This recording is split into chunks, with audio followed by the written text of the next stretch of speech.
Hi, I'm Jennifer. 3 days before Christmas, my dad texted me saying, "Don't come to Christmas dinner, you're not family anymore." I didn't argue or beg, but what he didn't know was that I had one photo saved on my phone that would make his entire world collapse. Because the real betrayal had been building for years, carefully hidden, and now it was finally time for the truth to come out. Before we jump back in, tell us where you're tuning in from. And if this story touches you, make sure you're subscribed, because tomorrow I've saved something extra special for you. The message came while I was standing in line at Target, arms full of carefully wrapped presents I'd spent weeks selecting. Each gift represented hours of thoughtful consideration: a leather-bound journal for my half-sister Katie, who claimed to love writing but rarely finished a page; an expensive scotch for my father Richard, who collected bottles more for show than enjoyment; and handcrafted ornaments for my stepmother Diane, who judged everyone's taste with surgical precision. My phone buzzed against my hip, its cheerful tone a jarring contrast to the weight of packages in my arms. I shifted the glossy bags and dug into my pocket, expecting a question about dinner plans or maybe what wine to bring. My family always had last-minute demands disguised as casual inquiries. Instead, there it was, a text from my father. "Christmas plans have changed. It's better if you don't come this year. This isn't your family anymore." No explanation, no softening words. Just a cold dismissal as impersonal as a canceled appointment with someone whose time isn't particularly valued. The holiday music surrounding me in Target suddenly felt mocking.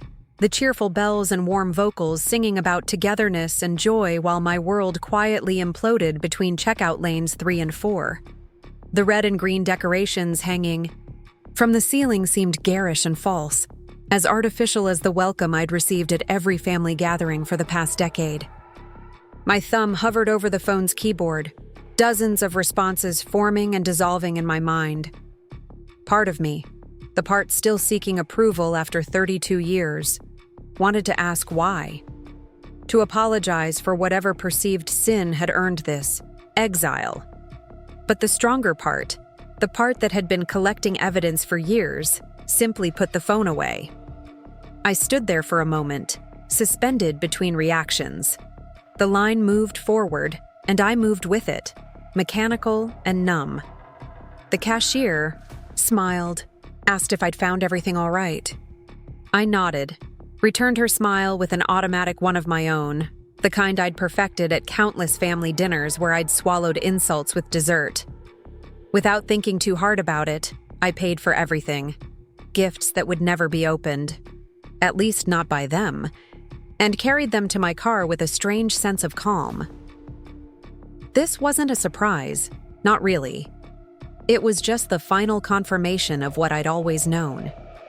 Since I was 12, when my mother died, and my father remarried with breathtaking speed, I'd been the inconvenient reminder of a past he wanted to forget.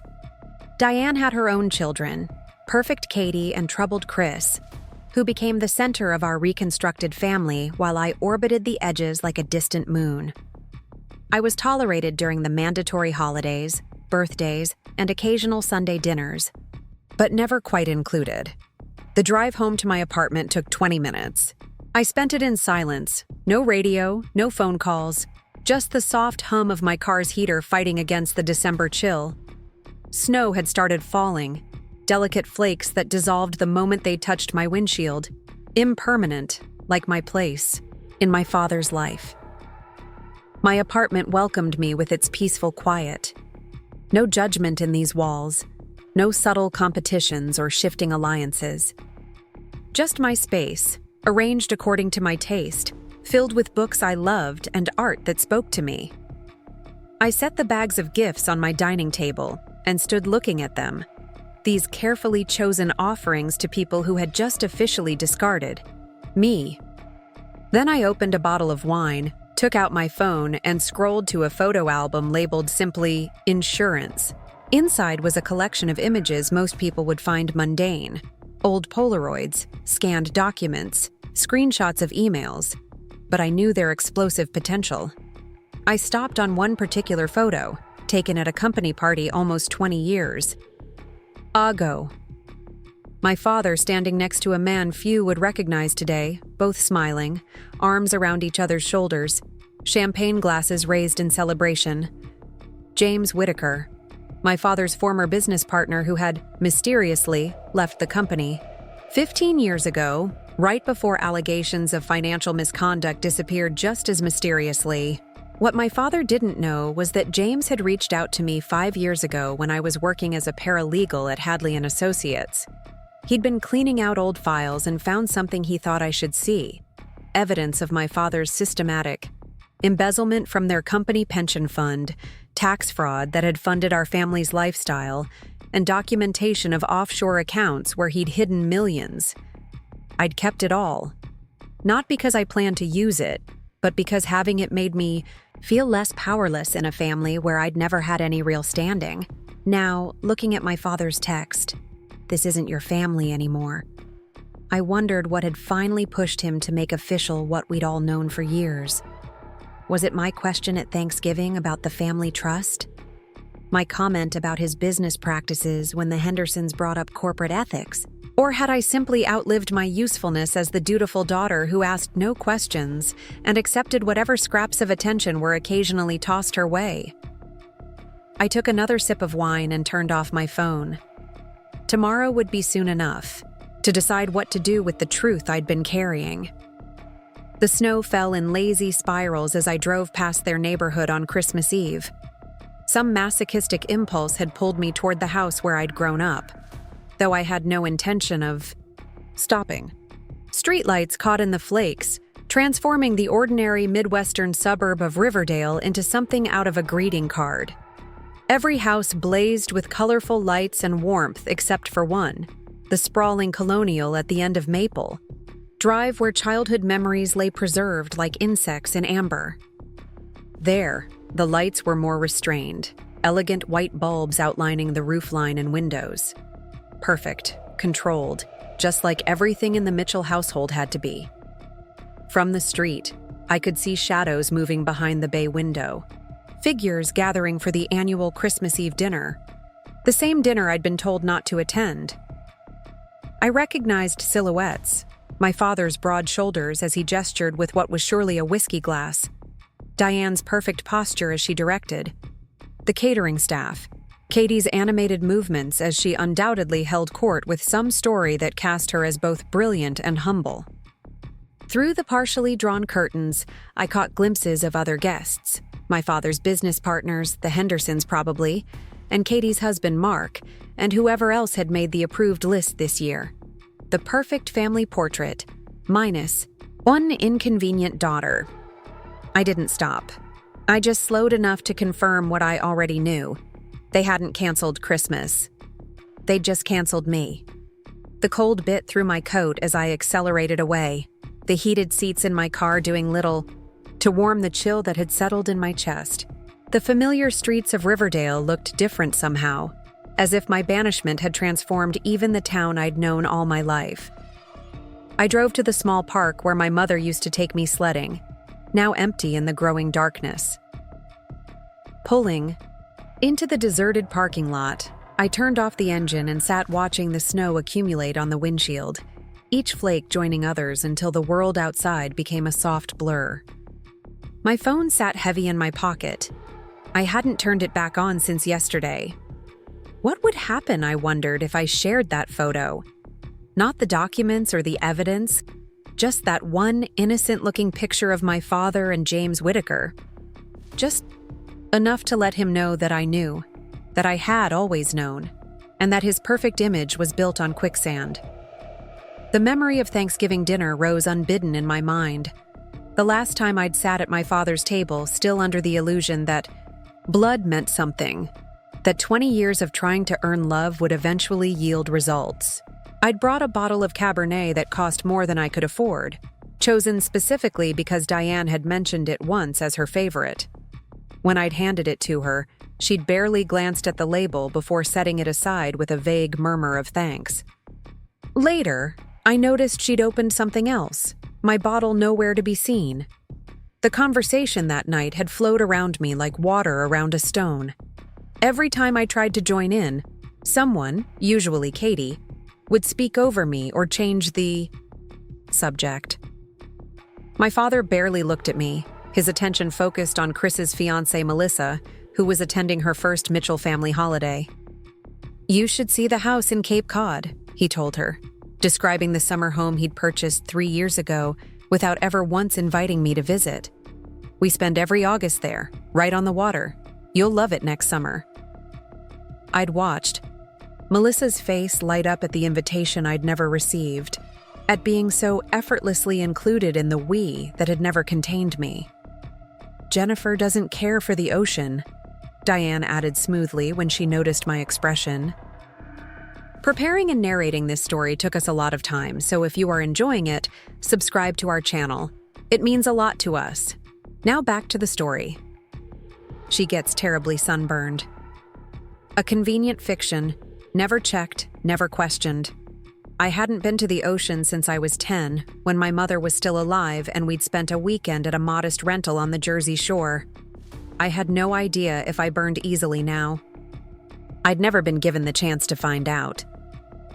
Sitting in my car at the park, I wondered what they were saying about me tonight at the table where I should have been sitting. Were they crafting new fictions to explain my absence? Or had they simply moved on, relieved to be free of the obligation to include me? My fingers were stiff with cold when I finally turned the key in the ignition and headed back to my apartment. The digital clock on the dashboard read 8:17 p.m. Christmas Eve dinner would be in full swing now, moving from the main course to dessert. Diane would be serving her trademark tiramisu, made from a recipe she claimed came from her Italian grandmother, but actually came from a cooking show. The thought brought an unexpected smile to my lips. How many of their stories were like that tiramisu? Ordinary things dressed up with fictional heritage to seem more impressive. How much of what my father projected to the world was equally fabricated? My apartment was dark when I returned, but not empty. I'd adopted a cat 3 months ago, a middle-aged tabby named Oscar, who had been overlooked at the shelter because he wasn't a kitten. He greeted me at the door with a trilling meow, winding between my ankles as I hung up my coat. At least someone was happy to see me. I fed Oscar, changed into comfortable clothes, and settled on the couch with a glass of wine and the remote. The television offered an endless stream of Christmas movies, all featuring families reuniting, estranged relatives reconciling, and the magical power of holiday forgiveness healing all wounds. I turned it off after 10 minutes. Instead, I opened my laptop and clicked on the folder labeled Insurance.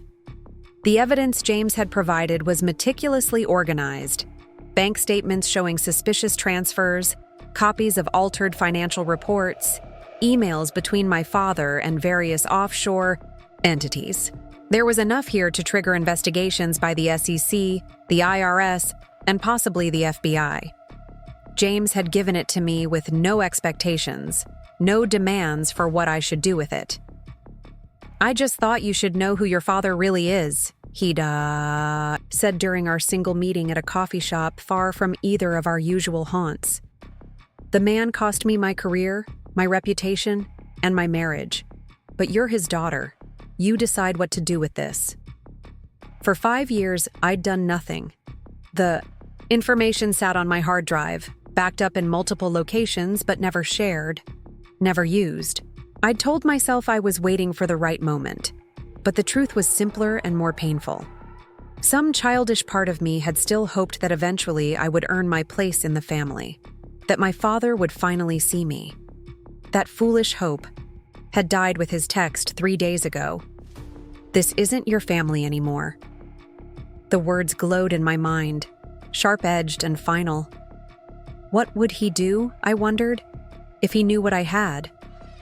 Would he try to buy my silence, as he had presumably bought James's? Would he threaten me? Or would he finally, for the first time, see me as someone who mattered? My phone chimed with an incoming email, startling me from my thoughts. It was from Katie, sent to my personal address rather than the family group chat I'd apparently been removed from. The subject line read simply, "Tomorrow." The body of the email was equally brief. "Jennifer, Dad asked me to confirm you understood. The new arrangements. We'll be opening presents at 9 a.m., dinner at 2 p.m. Your absence has been explained to extended family. Please respect our wishes and do not attempt to contact anyone. This decision is final. Katie." The coldness of it stole my breath. Not even a token expression of regret or acknowledgement of the 20 years I'd spent trying to be part of their lives. Just clinical confirmation that I had been excised, my absence already explained away with whatever convenient story they'd concocted. I wrote and deleted a dozen responses before settling on saying nothing at all. Katie didn't deserve an answer. None of them did. Instead, I did something I hadn't planned, something that surprised even me. I opened my rarely used social media account and uploaded that photo. My father and James Whitaker, arms around each other, champagne glasses raised in celebration. No caption, no explanation. Just the image, tagged with my father's name. Then, I sent him a text. "Merry Christmas, Dad. Thought I'd share some family history." The response was immediate and frantic, a string of messages that popped up on my screen in quick succession. "Delete that immediately." "What are you doing? Take it down now." "I'm calling my lawyer." I let him panic for 20 minutes before responding with a single screenshot, an image of my computer screen showing the folder labeled Insurance, with its dozens of subfolders meticulously organized by date and type of evidence. Then I turned off my phone and went to bed. The pounding on my door came at 7:23 a.m. on Christmas morning. I knew the time because I'd been staring at my bedside clock for hours. Sleep impossible after what I'd done. Oscar was curled against my side, his steady purring the only sound in the apartment until the thunderous knocking began. I knew who it was without checking. Only one person in my life would arrive unannounced at dawn, assuming his urgency trumped all normal consideration. I pulled on a robe and padded to the door, Oscar trailing curiously behind me. Through the peephole, I could see my father, his silver hair disheveled, his face flushed with either anger or the cold. Possibly both. I took a deep breath and opened the door. He pushed past me without waiting for an invitation, bringing with him the scent of expensive cologne and winter air. He wore a camel haircoat over what appeared to be pajamas and slippers, evidence of how hastily he'd left the house. "Where is it?" he demanded, turning to face me in my small living room. "All of it. Where are the files?" I closed the door slowly, using the moment to compose myself. "Good morning to you too, Dad. Merry Christmas." His face reddened further. "Don't play games with me, Jennifer. Do you have any idea what you've done? Who might have seen that photo?" "Almost no one," I said calmly, moving past him to this kitchen where I began preparing coffee. "I hardly use social media. I have maybe 30 connections, mostly from work, and I took it down after 20 minutes. This information seemed to calm him slightly. He sank onto my couch, running a hand through his already disheveled hair. "Thank God for small mercies," he muttered. Then more directly, "What do you want?" I measured coffee grounds, poured water, all with deliberate slowness. "What makes you think I want something?" "Don't insult my intelligence," he snapped. "You've clearly been sitting on whatever James gave you for years. You choose now to use it against me? Right after I made a completely reasonable decision about family arrangements? This is blackmail, plain and simple." The coffee maker gurgled to life, filling the apartment with its rich aroma. Oscar jumped onto the kitchen counter, eyeing my father with feline suspicion. "Completely reasonable," I repeated softly, leaning against the counter. "Is that how you'd describe telling your daughter she's not family anymore? Over text, 3 days before Christmas?" He shifted uncomfortably. "You're overreacting. I merely suggested—" "Don't lie," I interrupted, surprised by the steadiness of my voice. "I have the text. I have the email from Katie.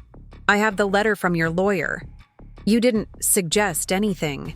You ended our relationship because I was working on a case that might peripherally involve one of your subsidiaries.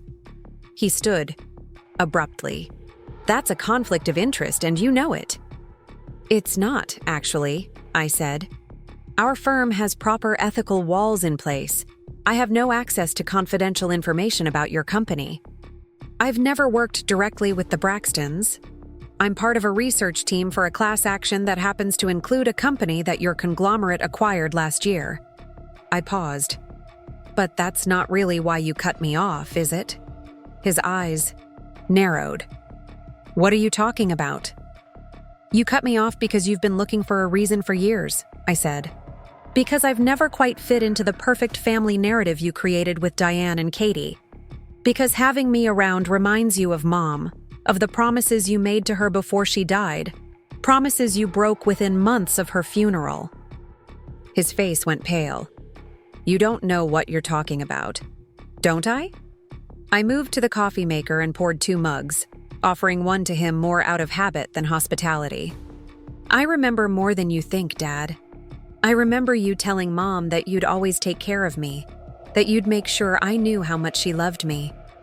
I remember you promising that I would always come first. He took the coffee automatically, but didn't drink. You were a child. You don't understand. I understand perfectly, I said. You made a new family, and I was the inconvenient leftover from your previous life. You did the minimum required to avoid looking like a terrible father. But you never really wanted me there. And finally, you found an excuse to make it official. He set the mug down with a sharp clack against my coffee table. If that's what you think, then maybe it's better this way. Clearly, you've been harboring resentment for years. Not resentment, I corrected. Hope. I kept hoping that eventually I'd find the magic formula that would make you love me the way you love Katie. That I'd say the right thing or achieve the right accomplishment or become the right kind of person. But there is no formula, is there? There never was. Something flashed in his eyes. Guilt, perhaps, or recognition. It vanished quickly, replaced by the steely look I knew from boardroom photos in business magazines. What do you want? He asked again, more calmly this time. Money? To be reinstated in the will? A public apology? Name your price so we can end this unpleasantness. The laugh that escaped me was genuine, if bitter. You still don't get it. I don't want anything from you, Dad. Not anymore. His eyebrows rose. Then why the photo? Why the threat? I took a sip of my coffee, the warmth steadying me. It wasn't a threat. It was a reminder. You don't get to discard me and walk away, unscathed, pretending I never existed. You don't get to rewrite history to make yourself the hero. Not when I know the truth. What truth? He demanded, his voice rising again. I set my mug down and walked to my desk, retrieving my laptop. A few clicks brought up a document I'd created years ago but never shown anyone. This truth, I said, turning the screen toward him. The real story of Mitchell Enterprises, including how you framed James Whitaker for financial irregularities that you committed, how you manipulated stock options during the merger with Henderson Corp., how you've been systematically underpaying foreign workers in your Malaysian factories. He stared at the screen, his face draining of color. How did you... James kept records of everything, I said. Every shady deal, every falsified report, every bribe to regulatory officials. He gave them to me 5 years ago, right after you forgot to invite me to Katie's wedding. My father sank back onto the couch, suddenly looking older than his. 63 years. What are you going to do with this? It was the first honest question he'd asked, without calculation or attempts to intimidate. I closed the laptop gently. Nothing, I said. As long as you do nothing to harm me, professionally, personally, or financially. I don't want your money. I don't want a place in your will. I don't even want an apology, because it wouldn't be sincere. All I want is to be left alone to live my life without interference from you or anyone in your household." He looked up, suspicion evident in his narrowed eyes. "That's it? You're just going to keep this hanging over my head indefinitely? Think of it as mutually assured destruction," I said. "You've spent 20 years making me feel unwelcome, unworthy, and unwanted. You've excluded me from family events, written me out of your will, and finally officially disowned me, all while maintaining your image as a respected businessman and community leader. I'm simply ensuring that if you ever try to damage my career or reputation, I have protection." He was silent for a long moment, staring at his hands. When he finally spoke, his voice was quieter than before. "I never meant to make you feel unwanted." The statement hung in the air between us, so patently false that I didn't bother responding. After 20 years of calculated exclusion, he couldn't possibly expect me to believe that. "What happens now?" he asked finally. "Nothing," I said. "You go back to your perfect Christmas with your perfect family. I go on with my life. We don't contact each other unless absolutely necessary. If anyone asks, you can tell them whatever story makes you look best. That I moved away, that we drifted apart, whatever fiction preserves your reputation." He stood slowly, straightening his coat with the dignity of a man trying to regain control of an uncontrollable situation. "And the photo, the evidence?" "Stays where it is," I said. "Secure, private, but ready if needed. I'm not looking to destroy you, Dad. I just won't let you destroy me." He moved toward the door, then paused with his hand on the knob. For a moment, I thought he might say something meaningful, perhaps acknowledge the years of hurt, or express regret for what could have been. Instead, he simply nodded and left, closing the door quietly behind him. I stood in the center of my living room, surrounded by the silence he left behind. Oscar wound around my ankles, purring loudly in the stillness. Outside my window, snow continued to fall, transforming the ordinary world into something clean and new. For the first time in years, I felt truly free. Not happy, not yet, but unburdened by the weight of seeking approval that would never come. I had stood my ground. I had spoken my truth. And while it hadn't brought the reconciliation that holiday movies promised, it had given me something more valuable: the power to define my own worth. I spent the rest of Christmas Day in peaceful solitude. I made myself a nice meal, opened the few presents friends had given me, and started a new book I'd been wanting to read. No family drama, no walking on eggshells, no pretending that barbed comments didn't draw blood. Just quiet comfort in my own space. My phone remained off. Whatever fallout was occurring at the Mitchell household wasn't my concern anymore. For the first time in 20 years, I didn't have to worry about what they thought of me, what they were saying about me, or how I could improve my standing in their eyes. The days between Christmas and New Year's passed in a similar haze of peace. I returned to work on December 27th, threw myself into research for the Braxton case, and declined invitations to several New Year's parties in favor of a quiet evening at home with Oscar and a bottle of champagne I'd been saving for a special occasion. Freedom, I decided, was special enough. When I finally turned my phone back on January the 2nd, I found a flood of notifications. Missed calls, texts, emails, social media messages. Most were from Katie and Diane, ranging from furious accusations to tearful pleas to confused demands for explanation. I deleted them all without reading past the first lines. There was one message, however, that caught my attention. An email from Chris, sent on December 29th, with a subject line that simply read, "I'm sorry." Unlike the others, his message was brief and direct. "I don't know what happened between you and Dad, but I know it wasn't what he told us at dinner. Whatever it was, I'm sorry for my part in it. I should have reached out instead of assuming. If you ever want to talk, I'm here."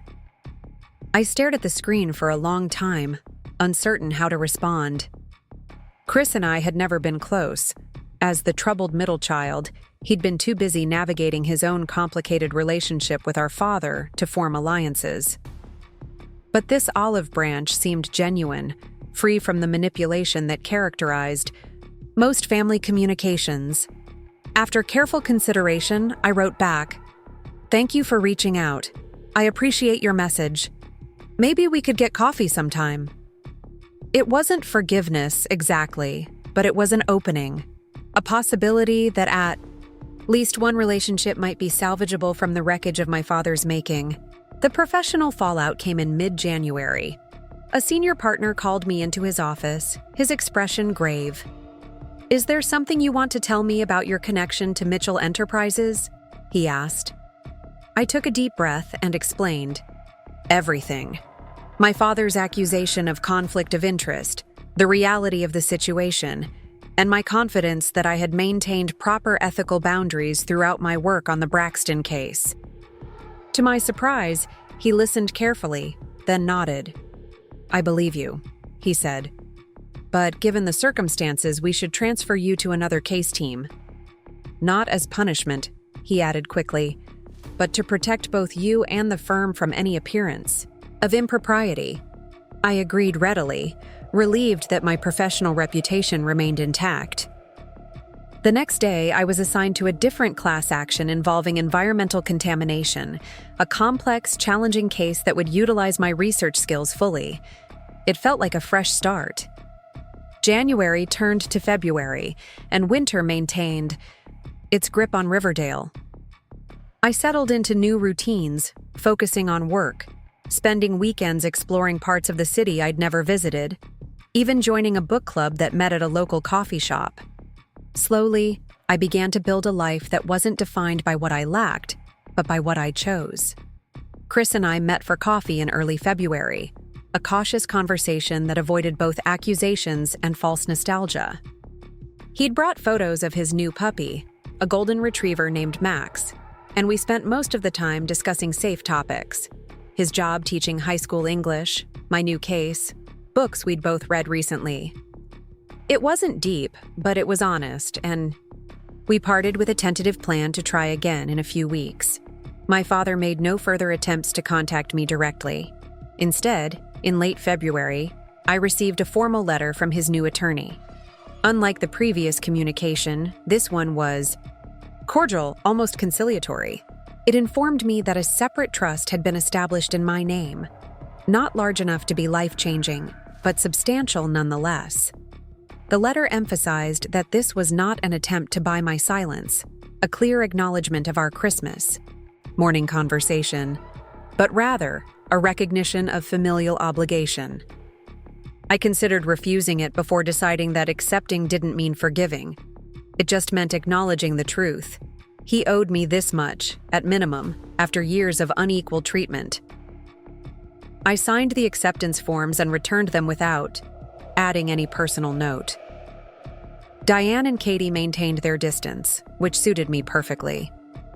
Through Chris, I learned that the official story was that I had chosen to pursue my own path, a vague explanation that preserved everyone's dignity, while explaining my absence from family gatherings. It was exactly the kind of careful fiction the Mitchells excelled at creating, close enough to truth to be believable, sanitized enough to be palatable. As winter reluctantly gave way to spring, I found myself thinking less and less about what I'd lost and more about what I was building. My apartment no longer felt like a temporary space, but like a true home.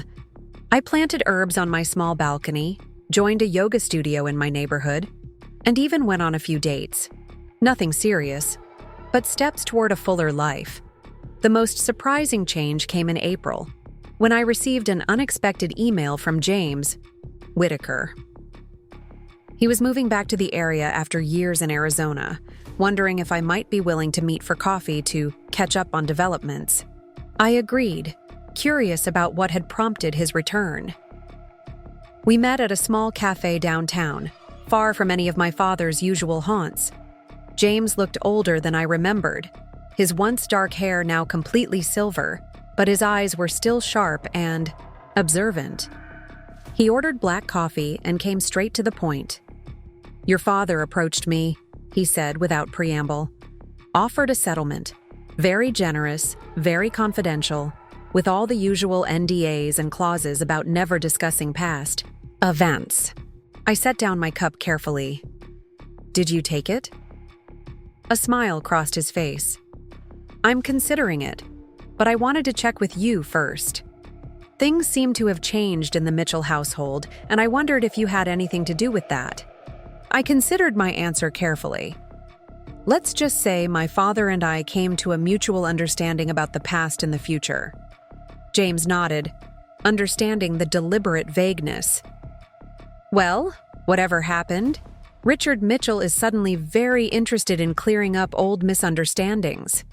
The settlement would let me buy the vacation property my wife has always wanted. But before I signed anything, I wanted to make sure it wouldn't complicate things for you. The thoughtfulness of this gesture, checking with me before making a decision that could affect my leverage, touched me unexpectedly. Here was someone who barely knew me, showing more consideration than my own family had in decades. I think you should take it, I said. My situation with my father is stable. Your settlement won't change that. Relief crossed his face.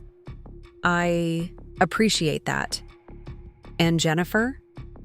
For what it's worth, your mother would be proud of the woman you've become. The words caught me off guard, bringing unexpected tears to my eyes. James had known my mother, had worked with my father when they were first married. This casual mention of her, the acknowledgement that she had existed, that I was her daughter, was something my father's household had systematically erased over the years. Thank you, I managed. That means more than you know. As spring bloomed into summer, I felt myself blooming too, growing into a version of myself unconstrained by the need for validation from people who had never truly seen me.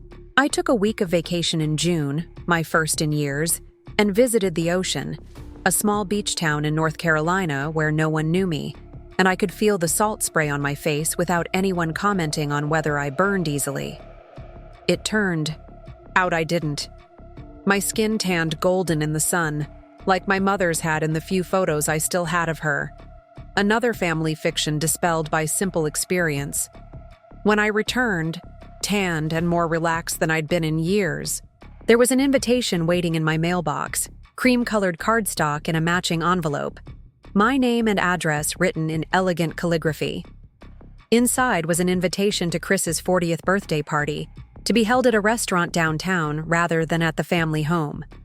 I traced the embossed letters with my fingertip, considering. This was a test of sorts, a tentative step toward redefining what family might mean for us. Not the Mitchell family as my father had constructed it, but something new, something chosen, rather than imposed. After careful thought, I RSVP'd yes. Not out of obligation or fear or hope for reconciliation with my father, but because Chris had reached out honestly, and I was curious to see where this new path might lead. The restaurant was elegant but not ostentatious, a place known for excellent food rather than status, a choice that surprised me given my family's usual preferences. I arrived exactly on time, not wanting to be the first there, but unwilling to make an entrance after everyone was seated. The hostess led me to a private room in the back, where about 20 people were gathered.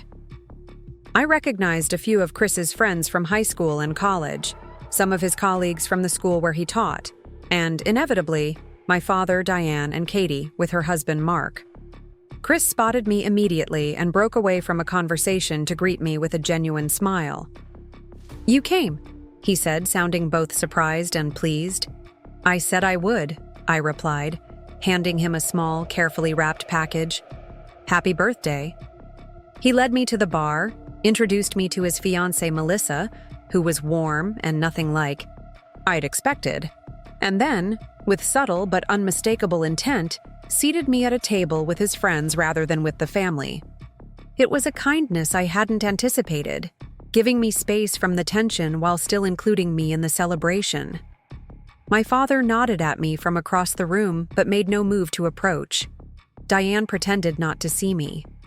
Katie stared openly, her expression unreadable.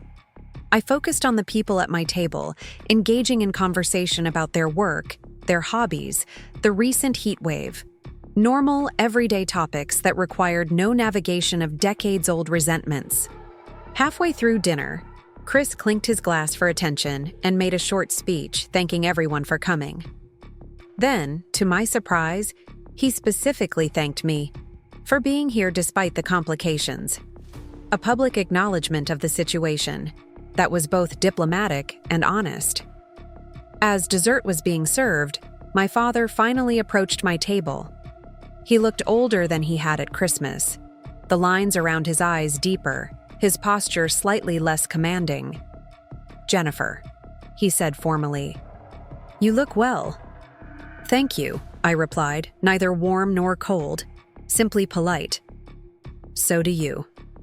He hesitated, clearly unsure how to proceed with a conversation that wasn't governed by the usual family scripts. "I understand you're working on an environmental case now." I nodded. "It's going well." Another pause. We were speaking a language neither of us was fluent in. Small talk without agenda, conversation without manipulation. "Chris appreciates your being here," he said finally. "As do I." Before I could respond, Chris appeared at his side. "Dad, Melissa's parents want to say goodbye before they leave." My father nodded, seeming almost relieved to have an excuse to end our awkward exchange. "We'll speak again soon," he said to me, the words more question than statement. "Perhaps," I replied, non-committal. After he walked away, Chris lingered at my table. "Thanks for not making a scene," he said quietly. "I know this can't be easy." I smiled at him, genuinely appreciative of his awareness. "It's your day. I wouldn't do anything to take away from that." "Still," he said, "it means a lot that you came. Maybe we can have lunch sometime next week. Just the two of us?" "I'd like that," I said, and was surprised to realize I meant it. As the evening wound down, I prepared to leave, gathering my purse and saying goodbye to the people at my table. Katie intercepted me near the door, blocking my path with the same entitlement she'd always displayed. "So you're back now?" she demanded without preamble. "Just like that? After whatever stunt you pulled with Dad at Christmas?" I looked at her calmly, noticing for the first time how much tension she carried in her shoulders, how tightly she gripped her clutch purse. "I'm not back, Katie. I'm here for Chris because he invited me. That's all." She narrowed her eyes. "Dad's been different since Christmas. Distracted, worried. Whatever you did." "I didn't do anything," I interrupted. "I simply stopped pretending that the way I was treated was acceptable." "You always were dramatic," she sniffed, "always making everything about you." The irony of this accusation from someone who had spent her entire life as the center of our father's universe almost made me laugh. Instead, I simply stepped around her. "Good night, Katie. It was nice seeing you." Her voice followed me as I walked away. "This doesn't change anything, you know. You're still not family." I turned back, smiling slightly. "That's where you're wrong. I'm still your sister and Dad's daughter, whether you like it or not. What's changed is that I no longer need your approval to know my own worth." The look of confusion that crossed her face was almost worth the decades of dismissal. Almost. Outside, the summer night was warm and fragrant with blooming flowers. I walked to my car feeling lighter than I had in years. The evening hadn't been perfect. There had been awkward moments, undercurrents of tension, the weight of unspoken history, but it had been real. The lunch with Chris the following week turned into a regular monthly meeting. Sometimes we met at restaurants, sometimes at coffee shops, occasionally at a park when the weather was nice. Our conversations gradually deepened from safe topics to more personal ones, his concerns about his upcoming marriage, my thoughts about possibly applying to law school, our shared memories of my mother that had been submerged under the weight of the Mitchell family narrative. through these conversations, I learned things about my father that I had never known or understood. How he had struggled after my mother's death, drinking too much, neglecting his business until Diane had stepped in with her organizational skills and social connections. How he had always been afraid of emotions, uncomfortable with grief, incapable of talking about the wife he had lost.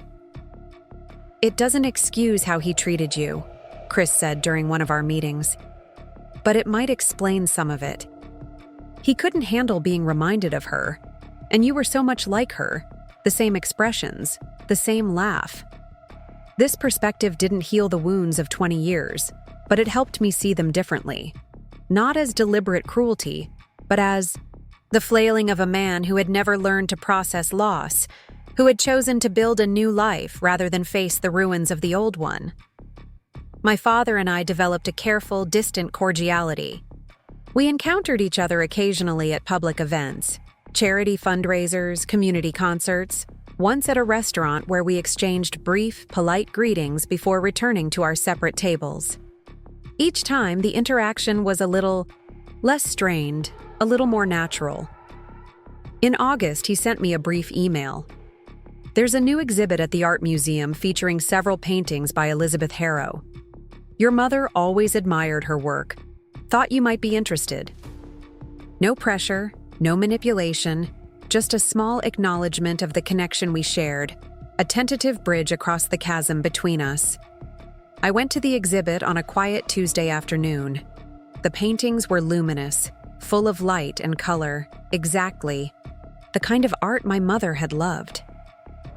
As I stood before one particularly striking canvas, I felt a presence beside me.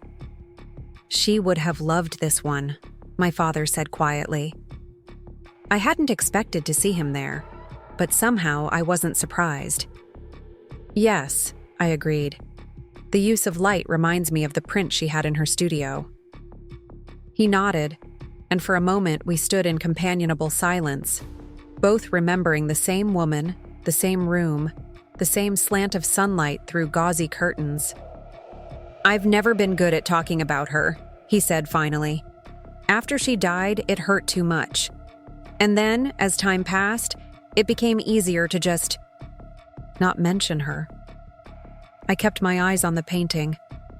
It hurt me too. But what hurt more was feeling like she had been erased, like I was the only one who remembered her.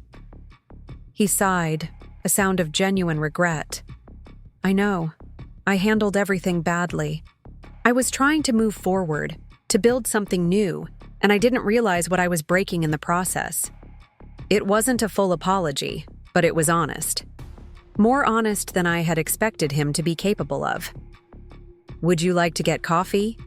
he asked hesitantly. "After you finish looking at the exhibit, I mean. There's a cafe here in the museum." I considered the invitation, weighing 20 years of hurt against this unexpected moment of vulnerability. "I'd like that," I said finally, "but I need you to understand something first." He met my eyes, waiting.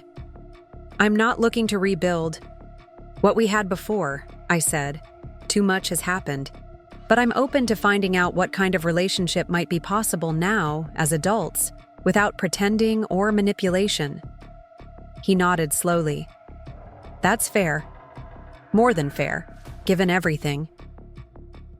We spent an hour in the museum cafe, speaking carefully, around some topics, addressing others with surprising frankness. He talked about his plans for early retirement, his concerns about the company's direction under new leadership. I shared my thoughts about law school, my growing interest in environmental law. Neither of us mentioned Katie or Diane or the events of Christmas morning. When we parted, he hesitated before saying, "I'm glad you posted that photo." I raised my eyebrows, surprised. "Are you?" "Not at the time," he admitted with a wry smile. "But yes. It forced me to face some things I'd been avoiding for a long time. Not just about you, but about the kind of person I've become." The admission stunned me. I had never expected my father, proud, stubborn, always certain of his righteousness, to acknowledge any fault, let alone engage in genuine self-reflection. I'm still learning how to do this, he added, gesturing vaguely between us. How to have a relationship that isn't based on control or appearance. I won't always get it right. Neither will I said. But the difference is trying. September brought cooler temperatures and shifting routines. I enrolled in night classes to prepare for the LSAT, determined to pursue the law degree I'd always wanted, but had deferred, partly because entering my father's profession had seemed like inviting unfavorable comparisons. Now, I embraced the challenge without concern for his opinion. Chris and Melissa set a date for their wedding in November, a small ceremony at a local botanical garden. The invitation arrived with a handwritten note asking if I would consider being a bridesmaid. I was touched by the gesture, especially since it came from Melissa, who had no obligation to include me in their special day. When I called to accept, Chris sounded relieved. I wasn't sure you'd want to, he admitted. Given that Dad and Diane will be there, and Katie's my best man's wife. It's your wedding, I said. I wouldn't miss it because of old tensions. Besides, I like Melissa. She seems genuine. She is, Chris said, the warmth in his voice evident even over the phone. She thinks the whole family situation is ridiculous, by the way. Says we're all acting like characters in a bad soap opera. The description made me laugh. She's not wrong. She also says... He hesitated. She thinks you've handled everything with grace. That if it were her, she'd have exposed Dad's business dealings publicly years ago. The words warmed me unexpectedly. It was nice to be seen clearly by someone who had no stake in the family dynamics, who could assess the situation objectively. I like her even more now, I said. Tell her I'm honored to be part of your day. The conversation shifted to wedding details, the color scheme, deep autumn tones, the reception venue, a renovated barn outside town, whether Chris's high school band would reunite for one number during the dancing. Absolutely not, according to Melissa. It was the kind of normal, lighthearted exchange that siblings everywhere take for granted. For us, it felt like something new and precious, a glimpse of what might have been if our family had been different, and perhaps what still could be, in a limited way, moving forward. October brought an unexpected development. James Whitaker, who had taken my father's settlement offer and bought that vacation property in Florida, invited me to the housewarming. It was a generous gesture, but complicated given our history. I understand if it's too awkward, he said when he called, but Sandra and I would love to have you. We've got plenty of room, and the weather down here is perfect right now. I considered the invitation carefully. James wasn't family, wasn't even a close friend, but he represented something important, a connection to my mother, a willingness to stand up to my father, a source of the truth that had finally set me free. I'd like that, I said. Let me check my schedule at work, but I think I could manage a long weekend. The trip to Florida was exactly what I needed. Warm sunshine, leisurely meals on their beachfront deck, long walks along the shore where the only sounds were seabirds and crashing waves. James and Sandra were gracious hosts, giving me space when I needed it, including me in activities when I wanted company. On my last evening there, after Sandra had gone to bed, James and I sat on the deck with glasses of whiskey, watching the moonlight on the water. Your father asked about you, he said eventually, when we finalized the settlement. I looked at him surprised. What did he want to know? If I'd seen you lately, if you seemed well. James swirled his drink thoughtfully. I got the impression he was genuinely concerned, not just fishing for information. I considered this. We've had some limited contact. It's been less difficult than I expected. James nodded. People can change if they're motivated enough. Sometimes it takes losing something important to make them see what was right in front of them all along. Or someone, I said quietly. Or someone, he agreed. Your father's a proud man, Jennifer. Always has been. But even proud men can learn eventually, if the lesson is painful enough. I wasn't sure if I believed that people could truly change their fundamental nature.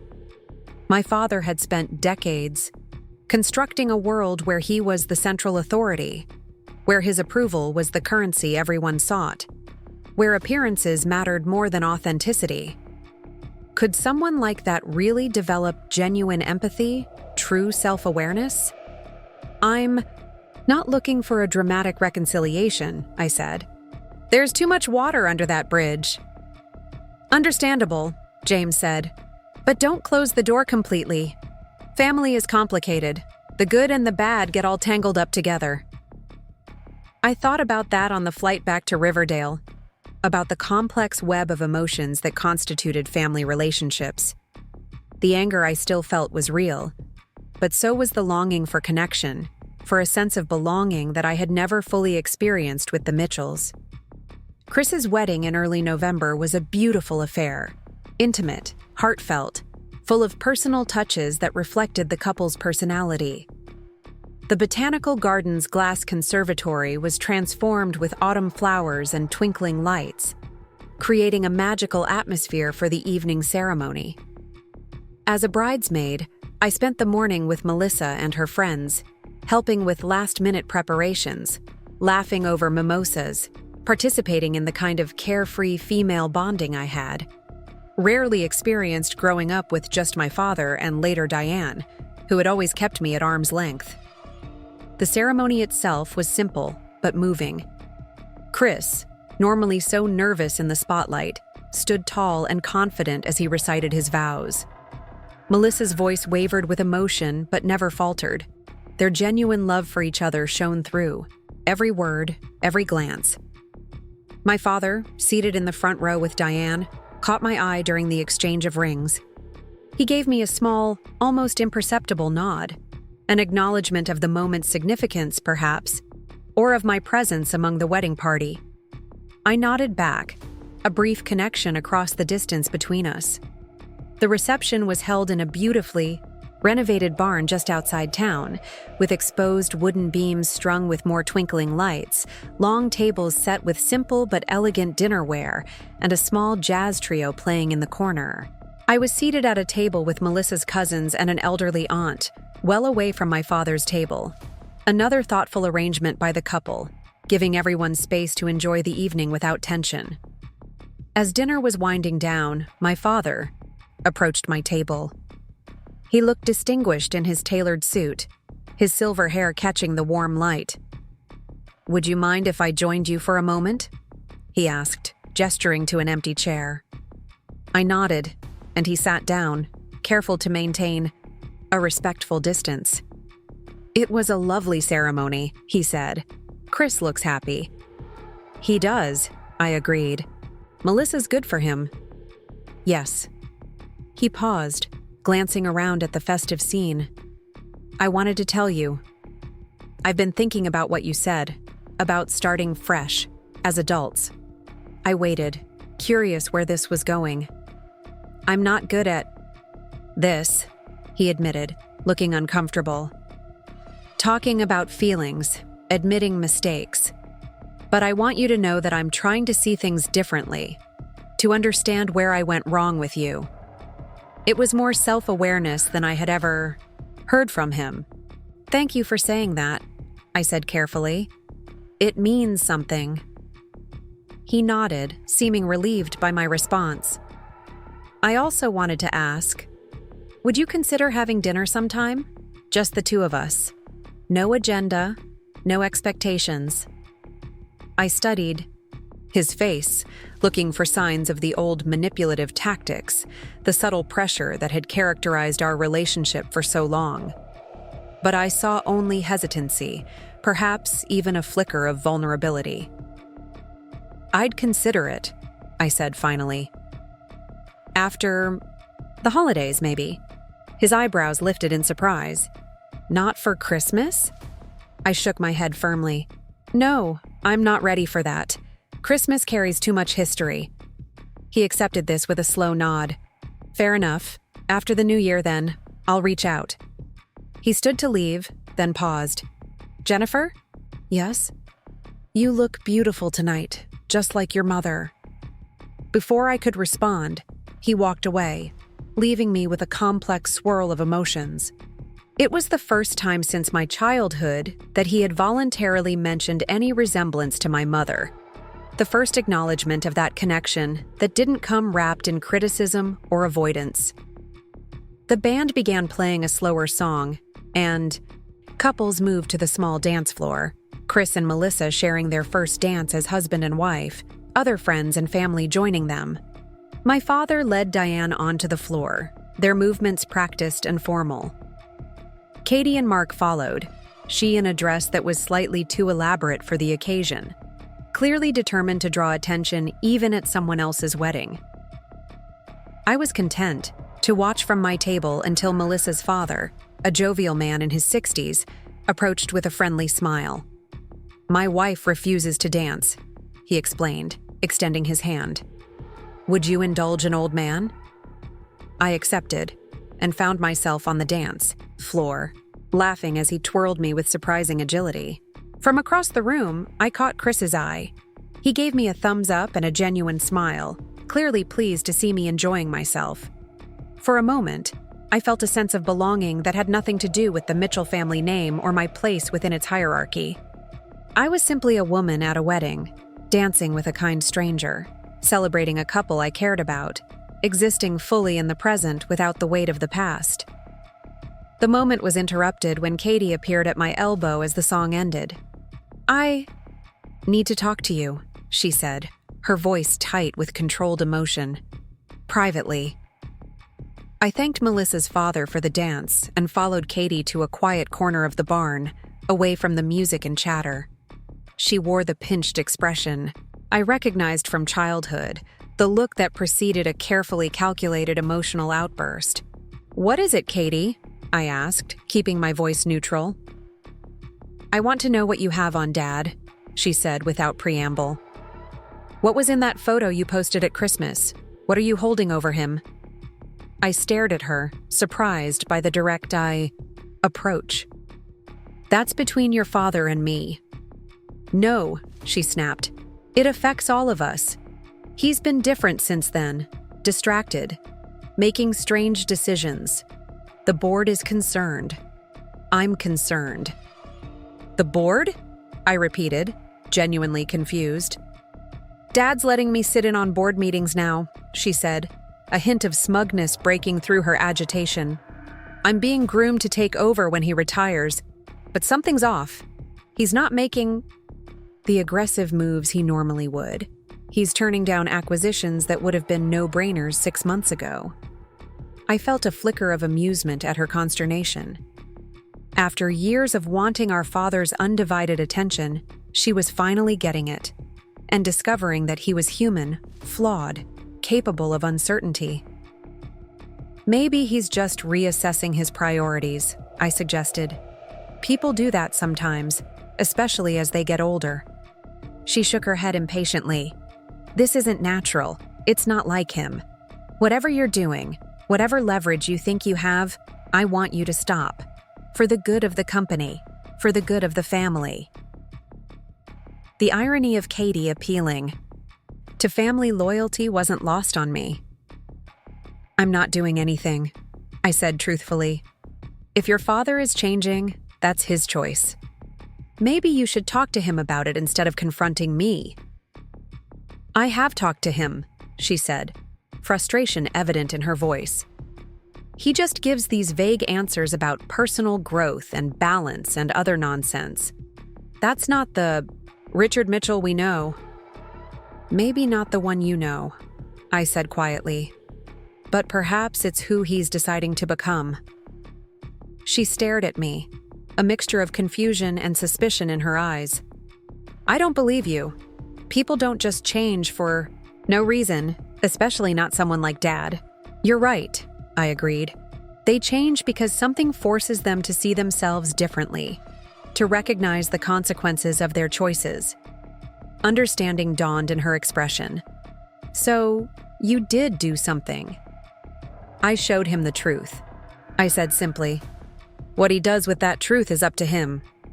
She opened her mouth to respond, but was interrupted by Mark calling her name from across the room. With a final, frustrated glance at me, she turned and walked away, her shoulders rigid with unresolved tension. The encounter left me thoughtful. I hadn't considered how my confrontation with my father might ripple outward, affecting his business decisions, his relationships with others. The man who had built his life around projecting strength and certainty was apparently showing vulnerability, hesitation, qualities Katie had never seen in him and didn't know how to interpret. The band shifted to more upbeat music, and the dance floor filled with guests letting loose after the formal part of the evening. Chris caught my eye from the middle of a group and waved me over. I joined him, letting the music and celebration push aside the weight of family complications for the remainder of the night. November slipped into December, bringing the first snow of the season and the inevitable holiday decorations throughout. Riverdale. I threw myself into LSAT preparation, spent weekends volunteering at a local animal shelter, and deliberately avoided thinking about Christmas plans until I absolutely had to. 2 weeks before the holiday, I received a text from my father. No pressure about Christmas Day, but if you're interested, I'm hosting a small gathering on Christmas Eve. 7 p.m. Just drinks and appetizers. Consider it. I stared at the message. For a long time, weighing my options. I had already accepted an invitation to spend Christmas Day with a law school friend and her family in Chicago, a convenient escape from Riverdale and all its complicated associations. But Christmas Eve remained uncommitted. Part of me wanted to maintain the clean break, to protect the peace I had found. Another part recognized that completely avoiding family gatherings meant giving those events continued power over me. True freedom might mean being able to attend or not attend based on my own preferences, not out of fear or avoidance. After careful consideration, I texted back, "Thank you for the invitation. I might stop by briefly.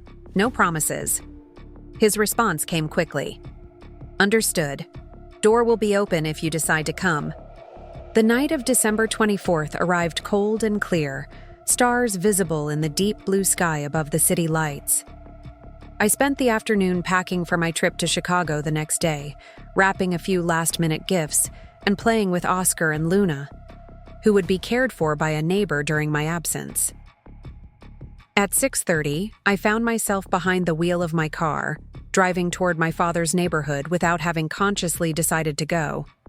I was dressed well, but not formally. Dark jeans, ARE, soft cashmere sweater, comfortable boots. Not trying to impress anyone, just presenting myself as I was.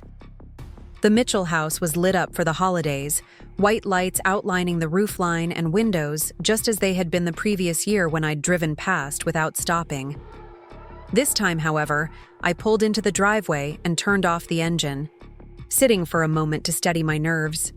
This wasn't surrender, I reminded myself. It was curiosity, a willingness to see if anything had truly changed. I could leave at any point if it became uncomfortable. I walked to the front door, noting the elegant wreath with its silver and blue ornaments, Diane's impeccable taste evident in every detail. Before I could knock, the door opened, and my father stood there, as if he'd been watching for my arrival. "Jennifer," he said, genuine pleasure warming his voice. "I'm glad you came." He stepped back, allowing me to enter. The house smelled of pine and cinnamon, the large tree in the living room draped with more white lights and coordinating ornaments. A fire crackled in the fireplace. From the dining room came the sound of quiet conversation and soft laughter. "It's a small gathering," my father explained as he took my coat. "Just family and a few close friends." I tensed slightly at the word family, but followed him toward the dining room, where a buffet had been set up along one wall. Chris and Melissa were there, as were Katie and Mark, Diane, and a few people I recognized as longtime business associates and their spouses. Chris spotted me first, breaking away from his conversation to greet me with a quick hug. "You came," he said, echoing his words from his birthday months earlier, but with more certainty this time. Want a drink? Dad's got the good whiskey out. Just wine, thanks, I said, accepting the glass he poured me. Melissa joined us, her warmth as genuine as ever. Jennifer, I'm so glad you're here. I was just telling Chris we should have you over for dinner next week. We finally got the new place set up enough for company. Their easy inclusion settled my nerves somewhat. I circulated through the room, exchanging polite greetings with people I knew, meeting the few I didn't. Diane nodded coolly from across the room, but made no move to approach. Katie was engaged in what appeared to be an intense conversation with one of my father's business partners and barely glanced my way. It was, I realized, exactly what my father had promised. A small gathering, no pressure, no grand family dinner with its attendant expectations and tensions. Just drinks and appetizers, casual conversation, the ability to come and go without ceremony. As I helped myself to food from the buffet, my father appeared at my side. "Everything to your liking?" he asked quietly. "Yes," I said, selecting a stuffed mushroom. "It's nice, understated." He smiled slightly. "I thought that might be more comfortable for everyone, especially you." The consideration surprised me. "Thank you," I said simply. We stood in companionable silence for a moment, watching the other guests mingle. "I've been thinking about what you said," he remarked eventually.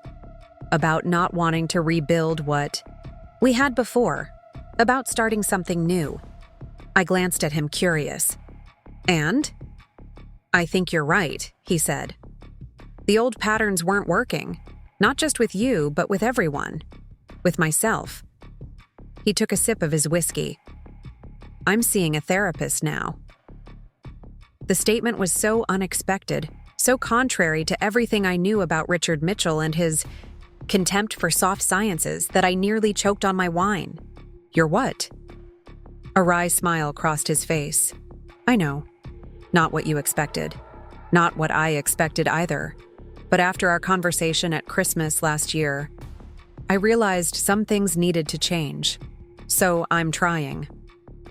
I studied him, looking for signs of insincerity, of manipulation.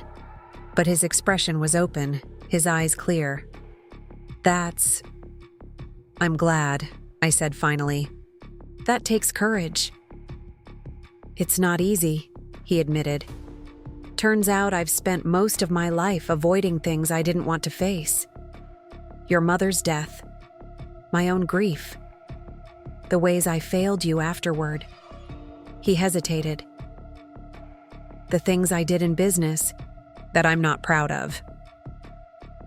The reference to his questionable business practices was oblique, but unmistakable. "Are you making changes there too?" I asked, thinking of Katie's frustration at the board meetings. He nodded. "I've been quietly cleaning house, renegotiating contracts with overseas workers, restructuring some financial arrangements that were ethically questionable. It's complicated, and it's going to take time. But I'm trying to make things right." I wasn't sure what to say. This was so far from the father I had known, the man who prioritized profit over people, appearance over authenticity, control over connection, that it felt almost like talking to a stranger. "Why are you telling me this?" I asked finally. He considered the question seriously. "Because I want you to know that the photo, the evidence, it wasn't just leverage. It was a wake-up call. A chance to look at myself and not like what I saw." He paused. "And because I want whatever relationship we build going forward to be based on truth, not convenience or appearances." It was the most honest conversation we had ever had. Standing in his perfectly decorated home, surrounded by the trappings of the life he had built, he was finally acknowledging the cracks in the foundation, the rot beneath the polished surface. "I appreciate that," I said carefully. "But you should know that I'm not looking for a dramatic reconciliation. I've built a life that works for me. I can't just set aside 20 years of hurt overnight." I wouldn't expect you to, he said. I'm not asking for forgiveness. Just maybe a chance to know each other as we are now, not who we were. It was a reasonable request, free from the emotional manipulation I would have expected from him in the past. I think we can try that, I said finally. Relief flickered across his face. Thank you. Our conversation was interrupted by Chris, who approached with a small wrapped package. Almost forgot, he said, handing it to me. Melissa and I got you something. Nothing fancy, just a little Christmas present. I accepted it with genuine pleasure. That's very sweet. I have something for you both too, but it's in my car. No rush, Chris assured me. Open it whenever you want. As he walked away, my father gave me a curious look. If you're comfortable with the idea, there's something I'd like to show you. In my study. I followed him down the familiar hallway to the room that had always been off limits when I was growing up. The inner sanctum where he conducted business calls, reviewed contracts, and maintained the wall of family photos that had rarely included me. He opened the door and stepped aside to let me enter. The room was largely as I remembered it. Leather furniture, built-in bookshelves, the impressive desk that had always made him seem more imposing when he sat behind it. But there was one significant change. On the far wall, where the family photos had always hung in perfect arrangement, there was a new addition. A large framed photograph of my mother, her head thrown back in laughter, her eyes bright with life. It was a moment I had never seen before, captured at a time when she was clearly happy, clearly loved. I found it in a box in the attic, my father said quietly from behind me. Along with these. He gestured to the desk, where a leather-bound album lay open. I moved closer, feeling a strange tightness in my chest. The album contained dozens of photos of my mother, at the beach, in the garden, reading in a window seat, standing proudly in front of her first gallery showing. Photos I had never seen. Moments of her life that had been hidden away for 20 years. I couldn't look at them after she died, my father explained, his voice rougher than usual. It hurt too much. So I packed them all away, told myself it was better to move forward than to dwell in the past. He paused. I didn't realize what that took away from you. The connection to her, the memories. I touched one of the photos gently. My mother at what appeared to be a New Year's Eve party, a paper hat askew on her dark hair, her smile radiant. She looked so happy here. She was, he said simply. Not all the time. She had her struggles, her dark days. But when she was happy, she lit up the room. He cleared his throat. You have her smile, her laugh too. I looked up at him, surprised by the open emotion in his voice. You never said that before. No, he agreed. It hurt too much. And then, after a while, it became habit not to mention her. He gestured to the album. This is yours, if you want it. All of these photos. They should have been yours all along. The gift was so unexpected, so perfectly attuned to what I had always longed for, that I found myself momentarily speechless. Thank you, I managed finally. This means more than you know. He nodded, seeming to understand. There's something else. He moved to the desk drawer and withdrew a small wrapped package. This is for you, for Christmas. He handed it to me hesitantly. No pressure to open it now, or ever, if you prefer. I held the small box, feeling its weight in my palm. What is it? Something that belonged to your mother, he said. Something she would have wanted you to have. I carefully unwrapped the package, revealing a velvet jewelry box. Inside was a delicate silver necklace with a small pendant, a crescent moon embracing a tiny pearl. She wore it all the time when we first met, my father said quietly. Said, it reminded her that even in darkness, there's always a bit of light. The sentiment was so perfectly my mother, so aligned with the artistic, thoughtful person I remembered that tears pricked my eyes. I touched the necklace gently, feeling a connection to her that had been missing for so long. "Would you like me to?" My father gestured toward the necklace, offering to help me put it on. I hesitated only briefly before nodding. He took the necklace carefully, his hands less steady than I remembered them, and fastened it around my neck. The pendant rested just below my collarbone, cool against my skin. "Perfect," he said, stepping back. "Just like it was meant for you." In that moment, standing in my father's study with my mother's necklace around my neck and her photographs spread before me, I felt something unexpected. Not forgiveness exactly, but a softening. A willingness to see him as a flawed human being rather than the villain in my story. "I should get back to the party," he said after a moment. "Take your time in here. Look through the photos as long as you'd like." After he left, I sat in one of the leather chairs, slowly turning the pages of the album, absorbing these new glimpses of my mother's life. There she was in a garden, kneeling beside a young me as we planted flowers. There she was in the kitchen, flour on her nose, laughing at something off camera. There she was on a beach, her hair whipping in the wind, her arms outstretched toward the ocean. I don't know how long I sat there, piecing together a more complete picture of the woman I had lost too soon. When I finally emerged from the study, the party was winding down, guests beginning to leave with warm holiday wishes. Chris caught my eye from across the room, his gaze dropping to the necklace at my throat. His expression softened with recognition. He nodded once, a silent acknowledgement of something significant. I stayed another hour, moving more comfortably through the gathering now, even managing a brief civil exchange with Diane about her recent volunteer work at the local arts council. Katie kept her distance, but her eyes followed me, curious, slightly wary. When I finally prepared to leave, my father walked me to the door. "Thank you for coming," he said. "It meant a lot." "Thank you for the photos," I replied. "And for this." I touched the necklace gently. "It's the best gift you could have given me." He nodded, understanding. "Merry Christmas, Jennifer."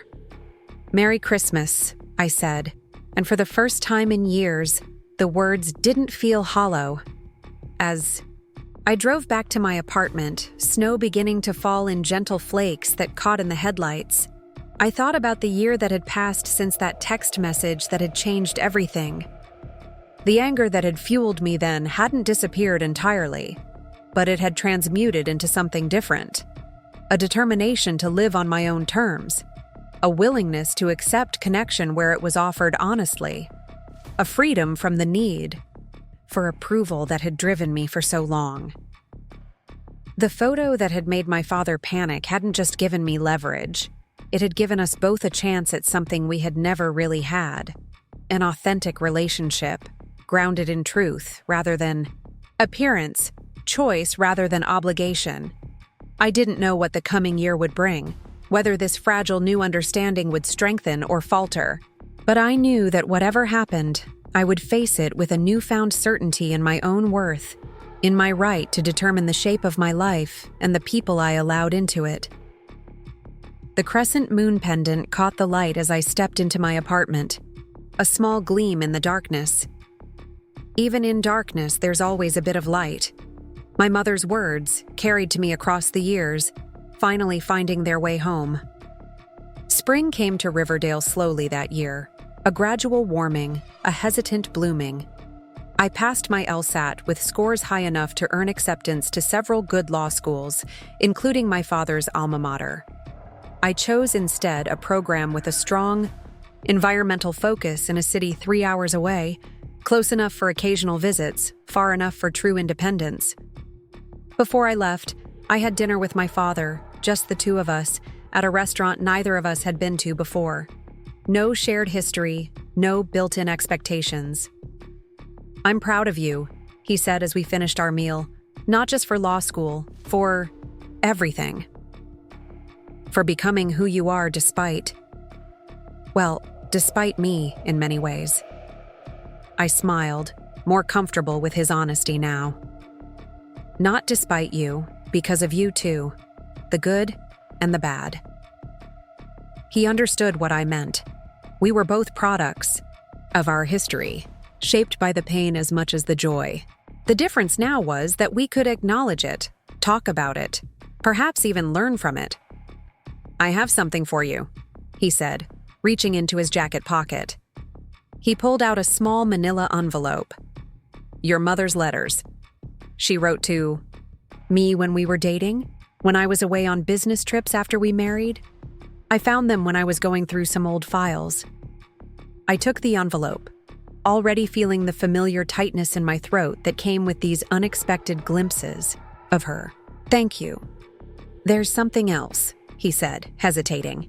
"I've been thinking about making a donation to the university's art department, a gallery in your mother's name. She always wanted to teach there before she got sick." The gesture was so unexpected, so perfectly aligned with what would have mattered to her, that I was momentarily speechless. "She would have loved that," I said finally. He nodded, seeming relieved by my reaction. "I thought perhaps, if you were interested, you might help with the planning, what kinds of programs to support, which artists to feature. You have her eye for these things." It was an olive branch, an invitation to collaborate on something meaningful, something that honored her memory rather than erasing it. "I'd like that," I said.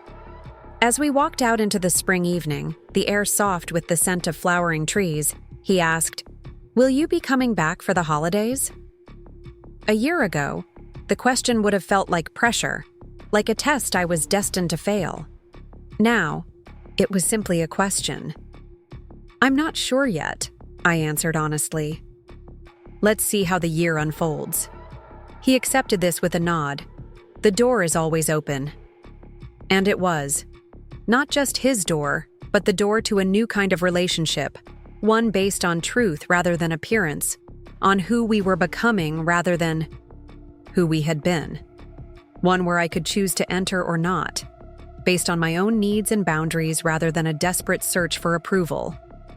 The photo that had made him panic, that had upended our carefully constructed family narrative, had done more than expose secrets. It had created space for something authentic to grow in the ruins of what had been false. As I drove away from Riverdale weeks later, my car packed with everything I needed for my new life, I glanced in the rearview mirror. My father stood in by his driveway, one hand raised in farewell. Not holding on, not clinging, but acknowledging, letting go. I touched the crescent moon pendant at my throat, a habit now, a talisman. Even in darkness, there's always a bit of light. I was taking that light with me, carrying it forward into whatever came next. The road ahead stretched out, full of possibility. Not a clean slate.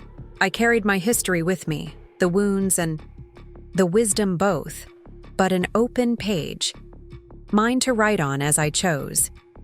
And that, in the end, was the real gift. Not forgiveness or reconciliation, though those might come in their own time, but the freedom to author my own story, to determine my own worth, to choose my own path forward. I turned my eyes back to the road, back to the future unfolding before me.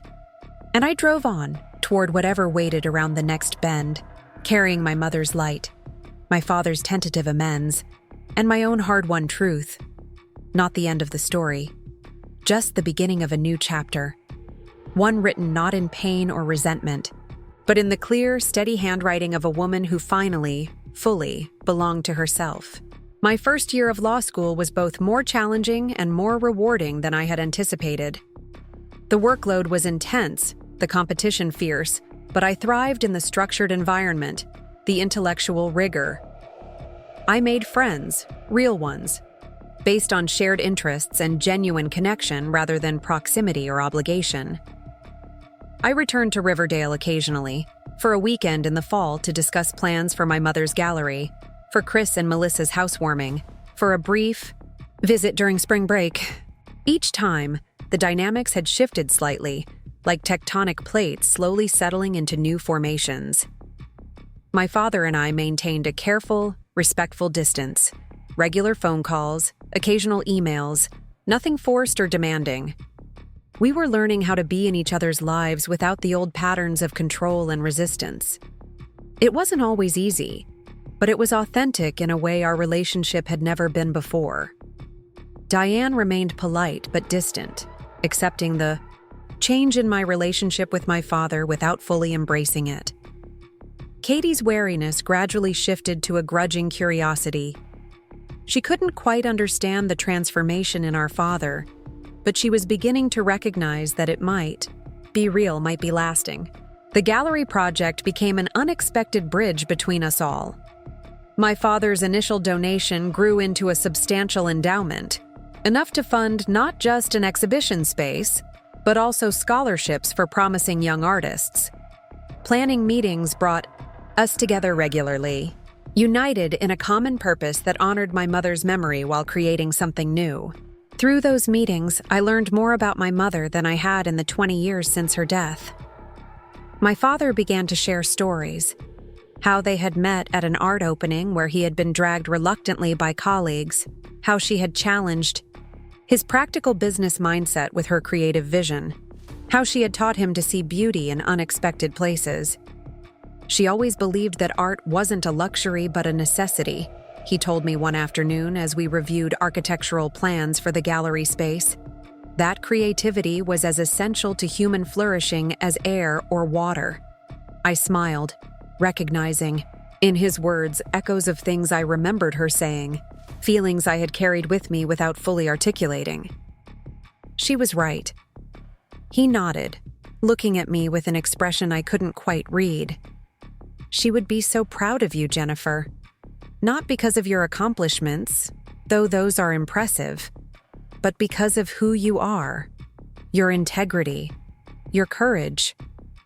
The words touched me deeply, not just because they acknowledged my mother, but because they came from a place of genuine seeing. For perhaps the first time in my life, my father was truly seeing me. Not as an extension of himself, not as an inconvenient reminder of the past, but as a person in my own right. Summer brought a new development.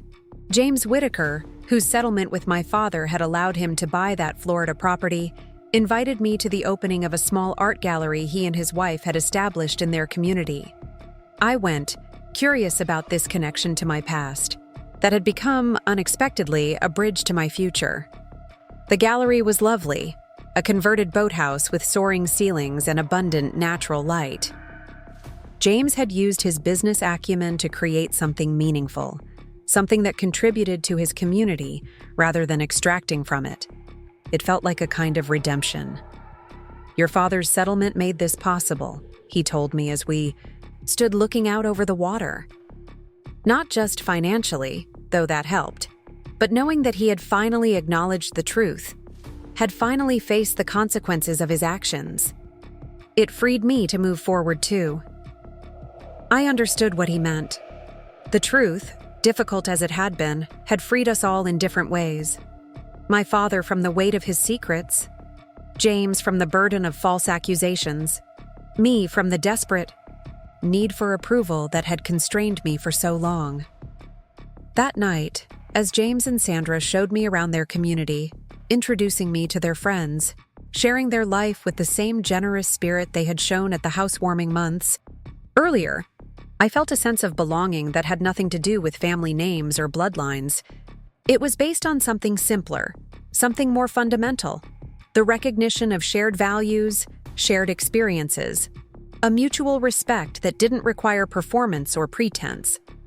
When I returned to Riverdale later that week for a gallery planning meeting, I brought with me a proposal, a suggestion that we include in the inaugural exhibition, works by local artists from James and Sandra's community.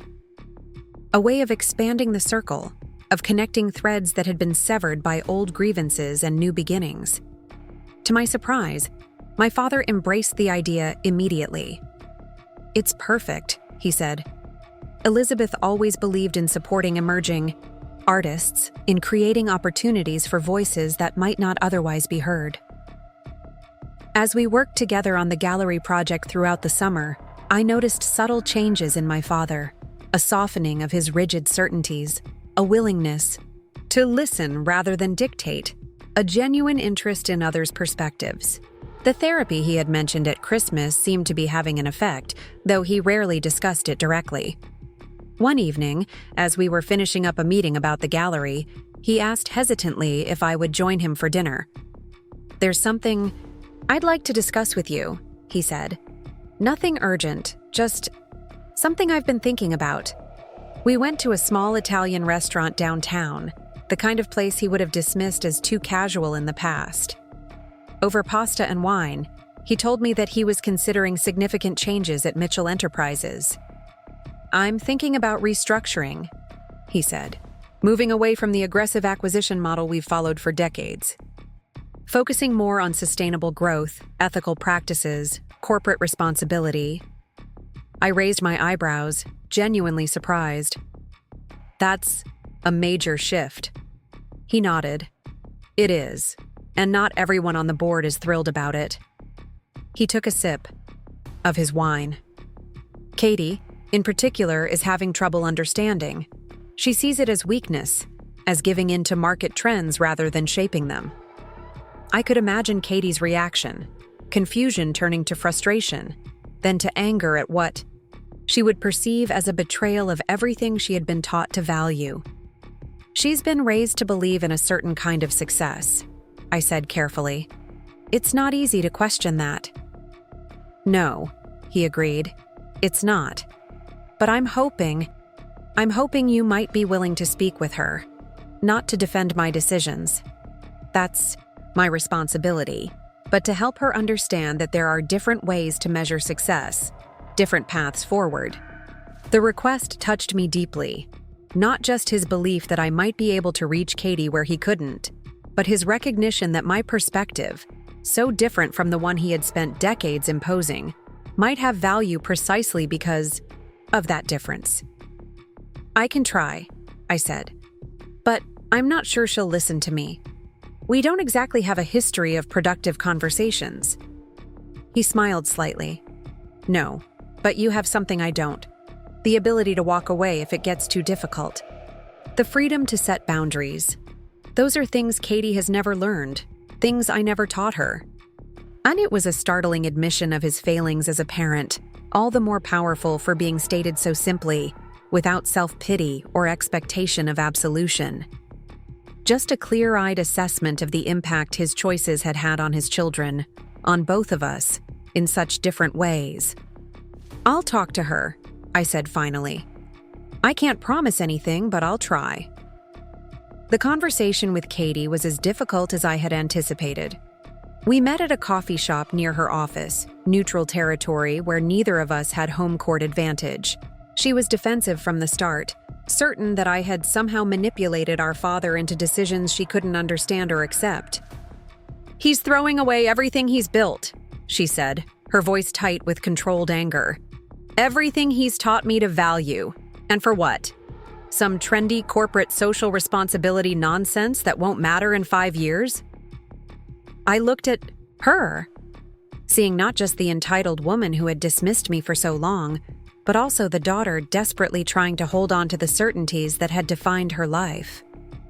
"Or maybe he's finally building something real," I said gently. "Something based on values that matter more than quarterly profits or market share." She scoffed. "Like what?" "Like integrity. Like treating people, employees, customers, partners, with respect rather than seeing them as resources to be exploited. Like leaving the world a little better than he found it, not just taking what he can get." She studied me, her expression shifting from contempt to confusion, perhaps even to a grudging curiosity. "And you think that's sustainable? In this market?" "I think it's more sustainable than the alternative," I said. "Not just financially, but personally. Living with integrity, being able to look at yourself in the mirror each morning and feel at peace with the choices you've made, that's a kind of wealth, too." We talked for over an hour, moving from confrontation to something approaching actual conversation.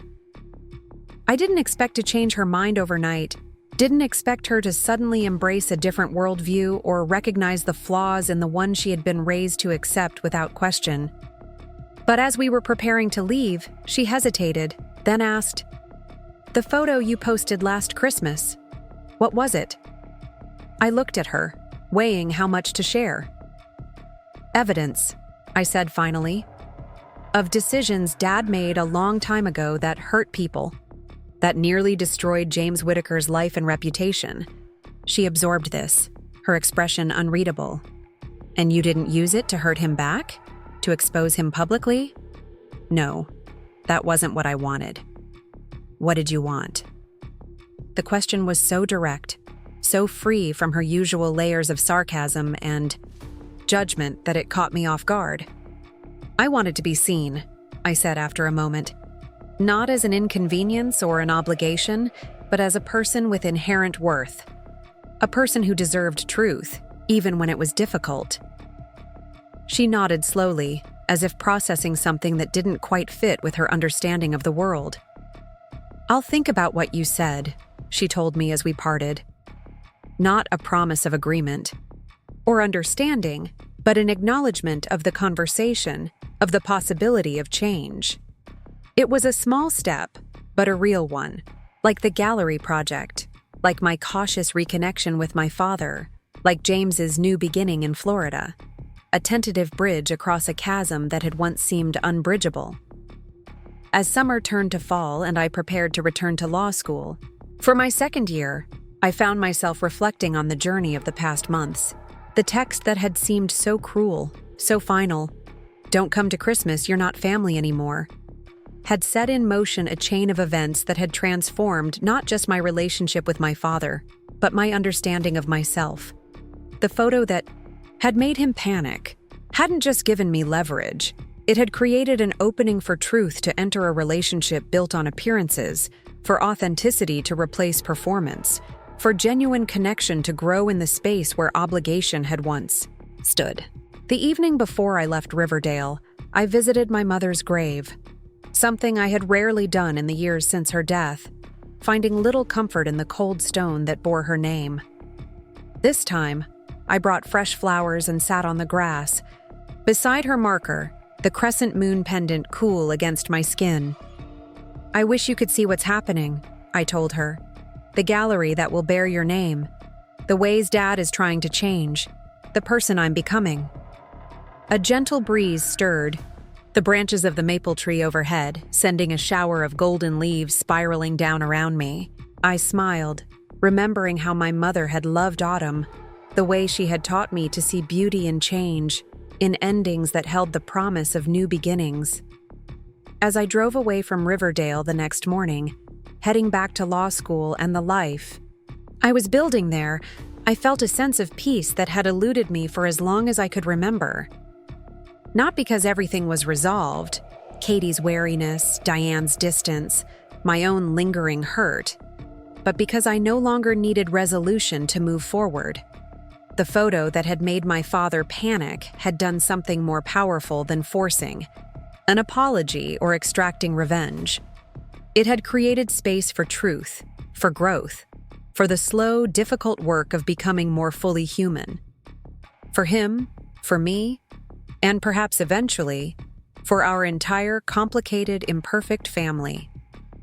The road stretched out before me, bathed in early morning light. I thought of my mother's words, carried now in the pendant at my throat and in my heart. Even in darkness, there's always a bit of light, a truth I had finally claimed as my own. Up next, you've got 2 more standout stories right on your screen. If this one hit the mark, you won't want to pass these up. Just click and check them out.